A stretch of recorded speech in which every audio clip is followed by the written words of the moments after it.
Hello everyone, मेरा नाम है तनवीर। बड़े दिनों बाद वीडियो बन रहा है। 1 महीना हो गया मैंने कुछ भी वीडियो पोस्ट नहीं किया, तो उसके लिए सॉरी। इस वीक 2-3 ट्रेड लिए थे, तो उसका ब्रेकडाउन इस वीडियो में करने वाले हैं। सबसे पहले हम यूरो यूएसडी देखेंगे, इसमें मैंने ट्रेड लिया था, उसके पीछे का रीज़न क्या है। तो अगर हम देखें, पहले प्राइस का स्ट्रक्चर देखेंगे। अगर हम बड़े स्ट्रक्चर पे ध्यान दें तो मार्केट हायर हाई फॉर्म कर रहा है। तो सबसे पहले हम डेली टाइम फ्रेम में स्टार्ट करेंगे। जितना बड़ा टाइम फ्रेम होगा उतना बेहतर हम स्ट्रक्चर को पहचान पाएंगे। तो पहले मार्केट हायर हाई फॉर्म किया, then higher low, then higher high, then higher low. तो क्या हम एक्सपेक्ट कर रहे हैं कि एक हायर हाई फॉर्म हो। ये तो हो गया major structure.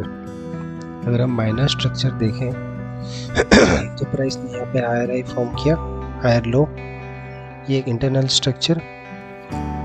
Then price higher high form किया, अगेन नीचे आया सेम उसी लो पे, और यहाँ पे बहुत देर तक कंसोलिडेशन हुआ, 1 हफ्ता या उससे ज़्यादा। देन हमें एक लोअर लो देखने को मिला। ये लो अब ब्रेक हो चुका है। नेक्स्ट सपोर्ट डाउन यहाँ पे होगा या फिर यहाँ, तब तक हम एक सेल ले सकते हैं। ठीक है, तो यही टारगेट था। पहले हमारा काम होता है कि मार्केट का स्ट्रक्चर देखना। ठीक है, जैसे ही हम स्ट्रक्चर देख लेंगे, फिर दूसरा काम रहता है कि हम सपोर्ट एंड रेजिस्टेंस ड्रॉ करेंगे। मैं सपोर्ट एंड रेजिस्टेंस फिर सिर्फ और सिर्फ डेली टाइम फ्रेम में ही ड्रॉ करता हूँ। रीज़न क्या है? क्योंकि वो बहुत ही स्ट्रॉन्ग होता है, और इसका और कोई रीज़न नहीं। हम 4 आवर में ड्रॉ कर सकते हैं। ऑब्वियसली जो लोग डेली ट्रेडिंग करते हैं, जो दिन में 2 से 3 ट्रेड लेते हैं, वो 4 आवर 1 आवर के सपोर्ट एंड रेजिस्टेंस ड्रॉ कर सकते हैं। क्योंकि हम एक स्विंग ट्रेडर है, और साथ ही साथ मैं डे ट्रेडिंग भी करता हूँ और स्कैल्पिंग भी। मगर स्विंग ट्रेडिंग थोड़ा आसान रहता है एज कम्पेयर टू बाकी ट्रेडिंग स्टाइल से। ठीक है, तो इस ट्रेडिंग स्टाइल में हमें ज़्यादातर daily support and resistance level को ज़्यादा ध्यान देना चाहिए। तो सबसे पहले अगर हम ड्रॉ करें, अगर आप देखो तो मैंने यहाँ नीचे की और एक सपोर्ट ड्रॉ किया है। एक्चुअल सपोर्ट यहाँ पे भी होना चाहिए, क्योंकि ये एक माइनर सपोर्ट है, मैंने इसीलिए ड्रॉ करा है। यहाँ पे वर्किंग एज सपोर्ट हुआ है। ठीक है, अगर देखा जाए तो हमारा स्ट्रॉन्ग सपोर्ट यहाँ नीचे है। तो ये लेवल कैसे बीच में, ये वाला लेवल इसीलिए क्योंकि यहाँ पे एज सपोर्ट वर्क हुआ है, यहाँ पे रेजिस्टेंस। एक सेकंड में आपको दिखा देता हूँ। इसको थोड़ा ड्रैग कर देंगे लेफ्ट साइड की ओर। ठीक है, यहाँ देखो तो अब रेजिस्टेंस जैसे काम किया है, और यहाँ पे सपोर्ट जैसे काम किया है, यहाँ पे सपोर्ट, और यहाँ पे वीक से टच किया है। यहाँ पे हमें एक रेड कैंडल दिखा जो कि स्ट्रांगली ब्रेक किया है। ठीक है, इसका मतलब ब्रेकआउट कंफर्म है। हम स्मॉलर टाइम फ्रेम में वेट करेंगे रिटेस्ट का, तब हम सेल की और ट्रेड लेंगे। ठीक है, सॉरी। अब हम जाएंगे थोड़ा स्मॉलर टाइम फ्रेम में। जैसे हम 4 आवर में जाएंगे, हमें 4 आवर में क्या दिखता है कि यहाँ एक सॉर्ट ऑफ ट्रेंड लाइन बना। जो लॉन्गर टाइम फ्रेम में हमें एक कंसोलिडेशन दिखा था, यहाँ पर स्मॉलर टाइम फ्रेम में कंसोलिडेशन नहीं, कंसोलिडेशन के साथ साथ एक ट्रेंड लाइन फॉर्म हुआ। बहुत देर तक वो ट्रेंड लाइन रहा, देन हमें एक ब्रेक देखने को मिला। यहाँ पे 2 जोन है, ये एक जोन है, ये एक जोन है। मार्केट इस जोन को टैप करके नीचे भी आ सकता है, और हमारा माइनर सपोर्ट यहाँ पे है, ये होगा फर्स्ट टारगेट। अगर इसको ब्रेक करता है तो हमारा नीचे एक मेजर सपोर्ट है। या फिर ऐसे भी हो सकता है, यहाँ से टैप करके नीचे आता है और देन ऊपर जाता है, और ये एक्सट्रीम रेजिस्टेंस होगा जहाँ से एक मार्केट इम्पल्स मूव देगा डाउन साइड तो। ठीक है, तो ये है 18 तारीख। मैंने 18 को ही ट्रेड लिया था। तो 4 आवर का कैंडल ये वाला देखिए, ये बुलिश कैंडल जैसे ही उस जोन में क्लोज होता है, ये वाला बुलिश कैंडल, देन मैं 1 आवर में जाता हूँ। स्मॉलर टाइम फ्रेम मुझे शिफ्ट चाहिए। शिफ्ट यानी मार्केट बुलिश से बेयरिश होने, जैसे higher high, higher low, higher high, higher low. Then हमें एक स्ट्रक्चर में शिफ्ट देखने को मिलेगा, देन हम रिटेस्ट के लिए वेट करेंगे, फिर हम सेल की और ट्रेड लेंगे। ठीक है, यही टारगेट था। अगर हम स्मॉलर टाइम फ्रेम देखें, higher high, higher low, higher high, higher low, higher high. तो जैसे ही मार्केट ब्रेक करता है हायर लो, मार्केट का डायरेक्शन बुलिश से बेयरिश हो जाता है। देन जैसे ही ब्रेक होता है, मैंने यहाँ पे एक सेल ऑर्डर लगा दिया था, सेल ऑर्डर, ठीक है, मार्केट ऑर्डर नहीं। जैसे मैंने सेल ऑर्डर लगाया, स्टॉप लॉस स्ट्रॉन्ग कैंडल के ऊपर, और फर्स्ट टीपी होता है ये वाला सपोर्ट, क्योंकि यही एक सपोर्ट है, ठीक है। फर्स्ट सपोर्ट ये होगा और सेकंड सपोर्ट हमारा मेजर सपोर्ट होता है, ठीक है। यहाँ से ये भी हो सकता है कि मार्केट यहाँ से नीचे चला जाए, ये भी हो सकता है मार्केट वहाँ पे ऊपर चला जाए, ताकि वो मेजर रेजिस्टेंस पे टैप करके वापस से नीचे आ सके, ठीक है। तो जैसे यहाँ पे ब्रेक करता है, मैंने एक सेल ऑर्डर लगा दिया था। अगर आपको कैंडल स्टिक में मार्केट का स्ट्रक्चर नहीं दिख रहा है तो आप लाइन चार्ट में जा सकते हैं, जहाँ पे आपको क्लियरली मार्केट स्ट्रक्चर दिख जाएगा। तो जैसे ही सपोर्ट मार्केट का स्ट्रक्चर शिफ्ट होता है, सेल ऑर्डर लगा दिया था, मार्केट जैसे ही टैप करता है, एक न्यूज़ भी था उसके साथ साथ। तो न्यूज़ का प्रेडिक्शन भी यही था कि यूएसडी यानी डॉलर करेंसी ऊपर जाएगा। तो हमारा ये कौन सा पेयर है, यूरो यूएसडी, इसका मतलब ठीक अपोजिट होने वाला है, नीचे की ओर जाने वाला है। तो न्यूज़ के साथ साथ प्राइस एक्शन भी सही था, तो इसीलिए मैंने ट्रेड लिया था नीचे की ओर। ये 1:3 हिट किया, क्योंकि ये हमारा नेक्स्ट सपोर्ट था, फाइनल सपोर्ट। लेकिन मैंने यहाँ कहीं पे एग्जिट किया था, मैंने ग्रुप में पोस्ट किए थे, टेलीग्राम ग्रुप फ्री है, आप ज्वाइन कर सकते हैं। यहाँ पे देखिए मैंने एक स्क्रीनशॉट पोस्ट किया था, ब्रेक एंड रीटेस्ट, TP1 जैसे हिट हो और थोड़ा नीचे गया, मैंने यहाँ पे एग्जिट कर दिया। लगभग 2.2 या 3% की लगभग गेन हुआ था। मैंने यहाँ प्रॉफिट का भी फोटो पोस्ट किया है। आप ये एंट्री और एग्जिट पॉइंट यहाँ पे मैच कर सकते हैं, ठीक है। अगर आप ये ग्रुप ज्वाइन करना चाहते हैं, बिल्कुल फ्री है, डिस्क्रिप्शन में लिंक दिया है, वहाँ पे आप ज्वाइन कर सकते हैं। तो इसके साथ साथ मैंने एक GBP USD में भी ट्रेड लिया था, ठीक है। उसके पीछे का भी वही लॉजिक है, लगभग यूरो USD और GBP USD एक जैसे मूव करते हैं। तो यहाँ पे भी सेम चीज़ है कि हमें पहले क्या देखना है, मार्केट स्ट्रक्चर। अगर आप बड़े स्ट्रक्चर में देखें, higher high, higher low, higher high, higher low, higher high, same low form किया, देन ऊपर गया। और अगर स्मॉलर स्ट्रक्चर में देखो तो स्ट्रक्चर शिफ्ट हो चुका था, ठीक है। तो हम यहाँ से एक सेल मूव एक्सपेक्ट कर सकते थे, हमारा टारगेट होगा ये सपोर्ट, ठीक है। और थोड़ा जूम इन करते हैं,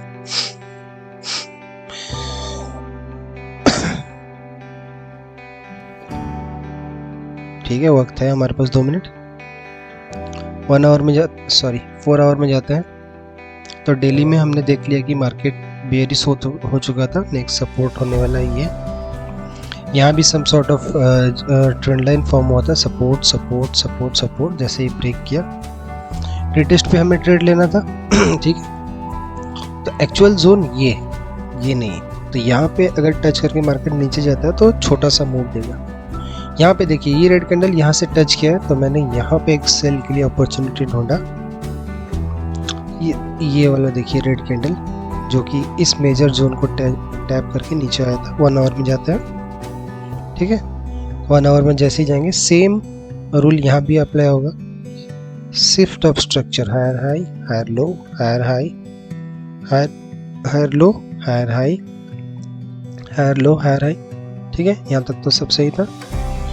हमारा PY जोन, हमारा डेली रेजिस्टेंस जोन को जैसे टैप करता है, स्ट्रक्चर शिफ्ट होता है, बुलिश से बेयरिश, रिटेस्ट लेता है। तो जैसे ही यहाँ ब्रेक करता है, मैं तुरंत यहाँ पे सेल ऑर्डर लगा दिया था, स्टॉप लॉस इस कैंडल के ऊपर, ठीक है, बॉडी के ऊपर।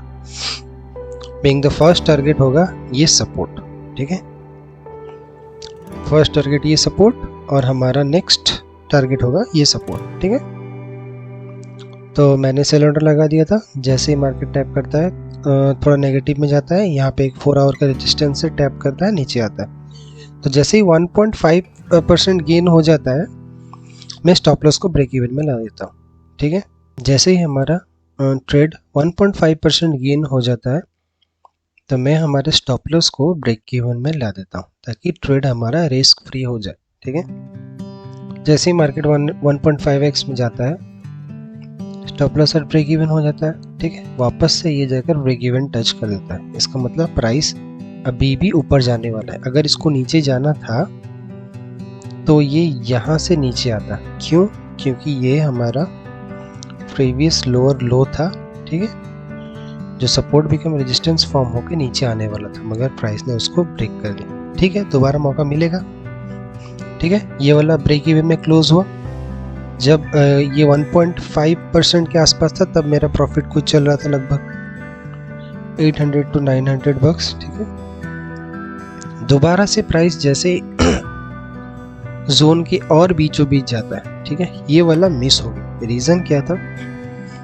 जब भी मैं स्विंग ट्रेडिंग करता हूँ तो मेरा वक्त रहता है हमारे इंडियन टाइम के मुताबिक 12:30 PM टू लगभग 9-10 बजे रात के आसपास, ठीक है। तो मैं जब भी स्टार्ट करता हूँ 12:30 PM के बाद ही, ठीक है। उसके पहले जो भी ट्रेड मिले मैं उसे इग्नोर करता हूँ। तो यहाँ पे अगर हम स्ट्रक्चर देखें, higher high, higher low, higher high, higher low, simple है, ठीक है। Higher high, higher low, higher high, और ये लगभग सेम आई फॉर्म का, ठीक है। अब तक सही है। मार्केट इस कैंडल को देखिए, ये वाला रेड कैंडल जो है, थोड़ा जूम इन करता हूं मैं ताकि आपको क्लियर दिखे। ये हमारा हायर हाई और लो, हायर हाई, ठीक है। ये रेड कैंडल जैसे ही ब्रेक करता है, ये वाला रेड कैंडल जो है वो 10:30 बजे का रेड कैंडल है। इसका मतलब 10:30 से 11:30, और भी 1 घंटा था हमारे ट्रेड लेने को। ये वाला 11:30 का कैंडल था। एक्चुअल हमारा सेशन स्टार्ट होता है इस कैंडल के ओपन में, ठीक है। तो दिक्कत क्या हुआ था देखिए तो जैसे ही यहाँ पे कैंडल, ये रेड वाला कैंडल देखिए, स्ट्रक्चर शिफ्ट करता है बुलिश से बियरिश, ठीक है। तो हमारा रिटेस्ट लेने का कौन सा स्पेस है? ये वाला है, ठीक है, ठीक है ना। ये वाला रेड कैंडल जैसे ब्रेक करता है तो इसी जोन के अंदर कहीं से भी टैप करके नीचे जा सकता है। अगर मुझे ट्रेड लेना होता तो मैं यहाँ पे सेल ऑर्डर लगाता, ठीक। यहाँ पे स्टॉप लॉस कहाँ पे? या तो यहाँ पे या फिर यहाँ पे। और मेरा फर्स्ट टारगेट कौन सा होता? फर्स्ट टारगेट हम इसे ले सकते थे या फिर इसे ले सकते थे, फर्स्ट टारगेट। और हमारा सेकंड टारगेट यहाँ होता, ठीक है। अगर हमारा सेल ऑर्डर एक्टिवेट हो जाता तो हमें लगभग 1:2.8, ठीक है, आराम से मिल जाता था। मगर हमारा सेशन स्टार्ट होता है इस कैंडल के आसपास। अगर मैं चाहता तो यहाँ पे भी ले सकता था, मगर मैंने लिया नहीं, ठीक है। मैं वेट कर रहा था कि प्राइस और एक बार ऊपर की ओर रिटेस्ट ले ताकि मैं सेल ले सकूं, ठीक है। और एक रीज़न था, ये फ्राइडे था। खास करके याद रखिए, स्विंग ट्रेडिंग में फ्राइडे को बहुत कम मूवमेंट होता है, तो इसीलिए ट्रेड अवॉइड करना बेहतर होता है। तो ये वाला भी मिस हो, ठीक है। एक trade euro USD 2%, GBP USD 1.5% पहला, जो कि ब्रेक इवन में टच किया, ठीक है, वो मिस हुआ। अगर हम फिर से देखें, यहाँ वाला जो मिस हुआ ये लगभग 2.8% के आसपास मिस हुआ। सॉरी। अगर हम दूसरा पेयर देखें, मैंने और एक पेयर में ट्रेड लिया था, ये वाला मार्क किया था, बस इसको रिमूव कर देता है। पहले स्टार्ट करते हैं वही हमारा डेली स्ट्रक्चर से। अगर आप डेली कैंडल में स्ट्रक्चर देखो, सिंपल है, हर कोई जो भी बिगनर्स है वो भी समझ सकता है। Lower low, lower high, lower low, then price higher high form करता है, प्रीवियस हाई को ब्रेक करके यहीं से सपोर्ट लेके ऊपर जाता है, देन अगेन एक रिटेस्ट लेता है, लेफ्ट शोल्डर में सपोर्ट लेकर हायर हाई फॉर्म करता है, और रिसेंटली ब्रेक किया था। तो पिछले 4 दिनों से रिटेस्ट ले रहा था, एक perfectly bullish pin bar form किया था। उसके बाद हमें एक पुलिस मूव दिख सकता था, next target being this resistance, ठीक है। तो प्रीवियस एक डेली कैंडल देखिए, एक ब्यूटीफुल पिन बार फॉर्म हुआ है एक डेली सपोर्ट पे। ये बहुत बहुत बहुत स्ट्रॉन्ग इंडिकेशन है कि प्राइस ऊपर जाने वाला है, ठीक है। अगर आप इन 3 कैंडल को जज करो तो बाइंग प्रेशर बहुत दिखता है, ठीक है। और प्रीवियसली एक रेजिस्टेंस भी है जो कि फिलहाल सपोर्ट जैसे वर्क किया है, ठीक है। अब हम जाते हैं 4 आवर में। अगर आप 4 आवर में देखो, आपको एक इंडिकेशन दिख रहा होगा कि lower low, lower high, lower low, lower high, lower low, lower high, lower लो, सेम हाई। अब यहाँ पे देखिए स्ट्रक्चर ब्रेक होता है, रिटेस्ट लेता है। यहाँ पे हम यहाँ पे भी ट्रेड ले सकते थे, मगर ये वाला मिस हो चुका था क्योंकि ऑलरेडी हमने यूरो यूएसडी में एक ट्रेड ऑलरेडी लगाया हुआ था, ठीक है। देखिए ये 18 का है और ये ठीक 17 तारीख रात का मूवमेंट है, ठीक है, जो वाला मिस हुआ था। तो मैं वापस से इंतजार कर रहा था कि एक रिटेस्ट दे और हम आपकी ओर जाए, ठीक है। अब मैं जाता हूँ 1 आवर टाइम फ्रेम। यहाँ पे एक चीज़ है, ठीक है, मैं ये वाला सारे रिमूव कर लेता हूँ ताकि मैं दोबारा आपको ढंग से समझा सकूं, ठीक है। ये वाला देखिए प्राइस यहाँ पे लोअर लो फॉर्म किया, यहाँ तक हायर हाई था, higher high, higher low, higher high, higher low, higher high, then structure shift, retest लिया यहीं पे, देन अगेन नीचे आया, सेम लो फॉर्म किया, देन हमारा लोअर हाई ब्रेक हो गया। अब मार्केट बुलिश हो गया, मगर ठीक शाम 7:30 बजे मैंने ये ट्रेड लिया था। जैसे ही यहाँ पे डबल बॉटम फॉर्म किया तो मुझे यहाँ से लगा कि प्राइस अब जाने वाला है, ठीक है। तो मैंने यहाँ पे तुरंत ट्रेड लगा दिया। स्टॉप लॉस बहुत बड़ा एक्चुअली रख लिया था, थोड़ा छोटा स्टॉप लॉस रखना चाहिए था, लगभग इस वीक के नीचे, पर ठीक है। क्योंकि मैंने इतना बड़ा स्टॉप लॉस रखा क्योंकि मेरा टारगेट यहाँ था। आपको टारगेट के हिसाब से स्टॉप लॉस रखना है, ये नहीं कि मैं यहाँ पे मेरा टीपी है और मैं स्टॉप लॉस थोड़ा नीचे रख लूँ, ऐसा नहीं होगा, ठीक है। टीपी के हिसाब से आपको स्टॉप लॉस रखना है ताकि मैक्सिमम गेन हो सके, लगभग 3% 2.5% के आसपास। तो यहाँ पे डबल बॉटम जैसे ही फॉर्म किया और एक बुलिश कैंडल फॉर्म हो तो मैंने ठीक बाय ऑर्डर लगा दिया थोड़ा सा नीचे, और इस कैंडल में मेरा बाय ऑर्डर लग गया। तो जैसे ही ट्रेड लगा तो ये हमारा TP1 था और ये हमारा TP2, TP3 यहाँ ऊपर। तो जैसे ही TP1 हिट होता है और 1.5% के आसपास जैसे ही होता है 1.5, ठीक है, तो मैंने स्टॉप लॉस और ब्रेक इवन कर दिया क्योंकि मुझे होल्ड करना नहीं था। सैटरडे संडे तो ऑफ रहता है, तो मैंने यहाँ पे जैसे ही ब्रेक इवन किया वापस से आके ब्रेक इवन हिट कर दिया, कोई दिक्कत नहीं है। तो जैसे ही मंडे हमारा लोअर हाई, लो लो, लोअर हाई, लोअर लो, जैसे ही ये ब्रेक होता है और हमें एक रिटेस्ट मिलता है लगभग लेफ्ट शोल्डर के आसपास, देन हम अगेन यहाँ पे बाय लेंगे, बिंग द फर्स्ट टारगेट ये रेजिस्टेंस, ठीक है। ये भी ब्रेक इवन में हिट हो गया। कोई ना, ऐसा होता रहता है स्विंग ट्रेडिंग में। अगर आप वीक में 3 या 4 ट्रेड, 3 ट्रेड भी अगर ढंग से ले लो, अगर आपका 3 में से 2 ट्रेड भी अच्छा चला जाता है तो 5% गेन और 1% माइनस कर दो तो 4% आराम से हो जाता है। ज़्यादा दिक्कत है नहीं। अगर आपको कुछ डाउट है तो आप मुझसे कॉन्टैक्ट कर सकते हो। मैंने ग्रुप का लिंक और पर्सनल लिंक भी डिस्क्रिप्शन में दिया है, आप वहाँ से ज्वाइन कर सकते हो। Thank you.